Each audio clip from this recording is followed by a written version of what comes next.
Hey guys, here I am back again for another Marvel Cinematic Universe review, and we're chugging along on these, guys. We really are. We're into phase 2 now, and this time we are talking about Thor: The Dark World.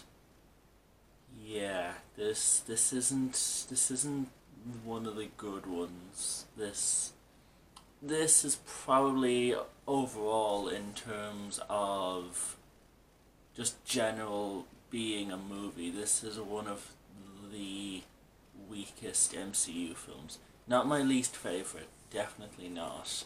Like, I know it's not a great movie, but I prefer this to Incredible Hulk and Iron Man 2, but still it's a weak one. It's a weak one that has aged very badly since, was it 2013?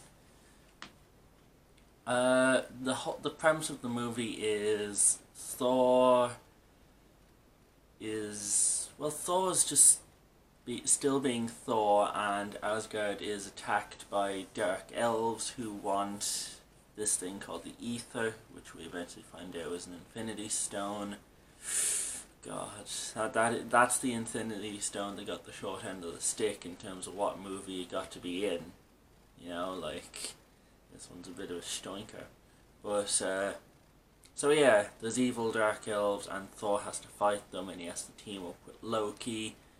The plot here is a bit of a mess, and that's one of the big issues with this film. The plot is a bit of a mess, the script isn't great. Like, the performances are good.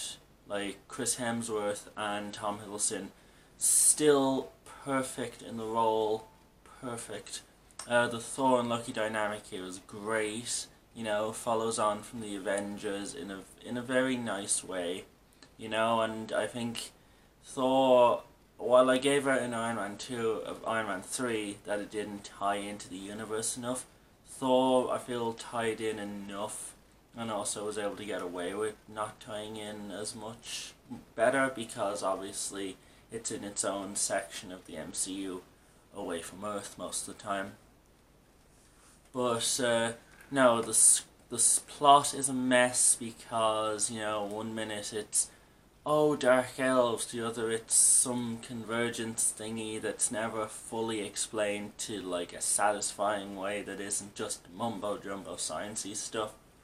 And too much of the time is taken up with Thor and Jane's pointless romance, and this whole thing just feels like there's no real understanding of what the movie wants to be, because half the time it wants to be this sort of knockoff Game of Thrones fantasy epic, you know, very fitting since it's Alan Taylor who directed a few episodes of Game of Thrones. I think he should stick to doing TV, because this and Terminator Genesis were his two films that he's made cinematically, and neither of them have been good, so I don't think he's a great director outside of TV, so we should just stick to there as far as what I've seen of him. But, so it wants to be Game of Thrones, it wants to be this funny fish out of water comedy, which I think it does okay, but then it also wants to be some silly, ridiculous comedy, then it wants to be a romance film, and, you know, it's just trying to be so many things, and it doesn't really come off as any of them. It just comes off as poor attempts at being romantic, poor attempts at being Game of Thrones, poor attempts at being whatever. And the villain is just, he's fucking shit, guys. This movie is a shit villain. Malekith's fucking terrible. Like, half his lines aren't even English. He has no reasoning for being a bad guy. He's a bad guy because of nothing. You know, there's no explanation as to why he wants to wipe out the universe. Just, oh, he wants to wipe out the universe, and everything he does just feels like, oh, it's the monster of the week. It doesn't feel like anything matters in this movie. They try and give everything stakes, but nothing matters because it just feels so episodic. You know, it just feels like, okay, Marvel had a slot on the release date and they wanted to put something out in that time of the year in 2013, but they didn't have any ideas as to what to do with the universe, because they were going to fucking give it a big kick up the hole the next movie they brought out, but more on that next time.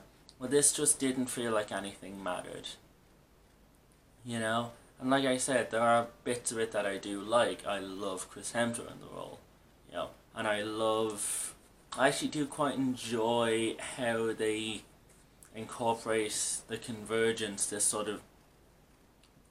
of connecting, momentary connection, like eclipse of all the realms in perfect alignment.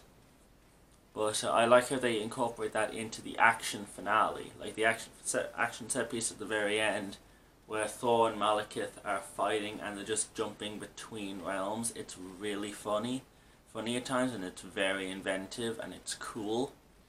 And this film has one or two moments of fish out of water comedy that I think really work.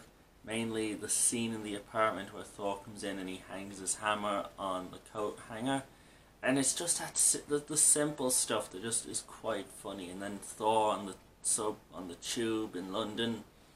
Like, it's that silly little thing, you know, that makes more fun than any Kat Dennings humor, or any attempt to make Selvig this crazy weirdo. Like, that really didn't work, and I really didn't like that. It just felt like a shit place to take the character, especially, you know, since, like, you know, it's essentially, you know, they didn't do that to Hawkeye, then why would they do it to Selvig? It just feels quite stupid, and I'm glad that it was dropped immediately. I'm glad, you know, a lot of what happened in Thor 2 didn't come back to mean much, because it shouldn't have, you know.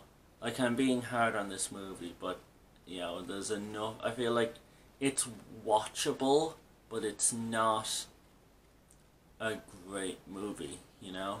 Like, it's still more enjoyable than The Incredible Hulk, and I think it's easier to comprehend than Iron Man 2, and it feels a little less clogged than Iron Man 2.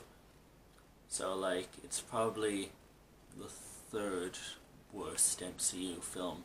I'm going to give it 6 out of 10. Thankfully, a lot of the MCU films all the other MCU films get better from here, thankfully. Until then, see you next time.